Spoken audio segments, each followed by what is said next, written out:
So I know you're getting tired of me saying this, but here's another key moment and key place and key person that if he's not there, if things don't occur the way they did here, the whole battle comes out differently. This is Oliver Otis Howard from Maine.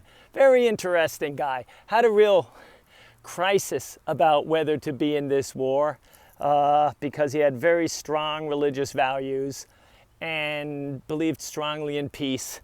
Really felt like he couldn't turn his back on his country in this time, but a source of great ridicule by a lot of people because of his demanding that people say grace before they eat, all of these kind of things, his being a teetotaler.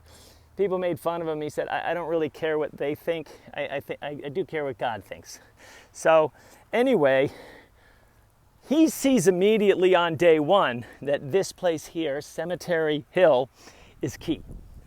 And he's going to secure it on July the 1st, and he's going to make sure that the Union keeps it secured. Now, this is the third huge battle on July the 2nd. So again, if you watch the movie Gettysburg, you think it's all about this one little hill with Chamberlain. Not only is it not one little hill, there's a lot of different hills over at Little Round Top. And then you have Culp's Hill that we talked about. And then you have Cemetery Hill.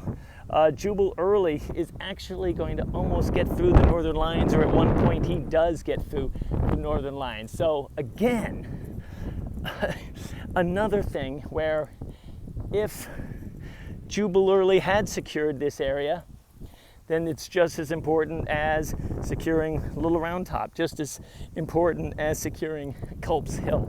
So let me just give you a look at this again. The key to every battle in the Civil War is who gets the nice high ground and who's attacking the nice high ground. So there's a lot of complication. There's a lot of in-depth analysis that people can do, and people who know a lot more than I do about the military sciences. But if you want to do a Battles for Dummies guide, tell people get on the high ground and let them attack you.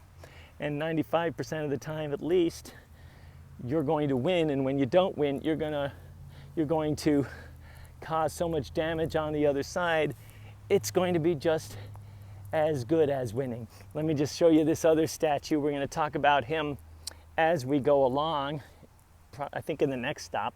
This is Winfield Scott, who's going to play an important role throughout. You know, we lost Reynolds early on, so he's the last of the veterans that Meade can really draw upon, who really has a lot of experience and knowledge. And he's another figure that people disagree about. He's a real good guy in some stories, not so good in others, but definitely an able military man, and he's going to play an important role as we get along towards Pickett's charge.